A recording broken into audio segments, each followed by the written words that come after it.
संभाजीनगर येथे एक हृदयद्रावक घटना उघडकीस आली आहे। पतीच्या अनैतिक संबंधाला कंटाळून तसेच व्यसनामुळे एका 6 महिन्याच्या गर्भवती महिलेने तिच्या 1.5 वर्षाच्या चिमुकलीसमोर गळफास घेऊन जीवन संपवले। मृत्यूपूर्वी तिने आपल्या वडिलांना फोन करत घरी घेऊन जाण्यास सांगितले, मात्र त्यापूर्वीच तिने टोकाचे पाऊल उचलले। बुधवारी रात्री 2 वाजता ही घटना उघडकीस आली। अलका पवन मुटकरे असे गळफास घेऊन आत्महत्या केलेल्या विवाहितेचे नाव आहे। पोलिसांनी दिलेल्या माहितीनुसार अलका ही मूळची बीड जिल्ह्यातील आहे। तिचे आणि पवनचे काही वर्षापूर्वी लग्न झाले होते। तिला एक मुलगी असून ती सध्या 6 महिन्याची गर्भवती देखील होती। पवन सतत तिला दारू पिऊन शिवीगाळ आणि तिचा छळ करत होता।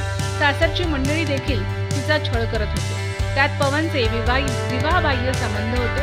त्याची कुणकुण तिला लागल्याने तिने त्याला विरोध केला, मात्र पवनने तिला मारहाण करत छळ सुरूच ठेवला होता। अलका हिने ही बाब तिच्या वडिलांना सांगितली। मुलगी झाल्याने पतीच्या वागण्यात सुधारणा होईल असे त्यांना वाटले होते।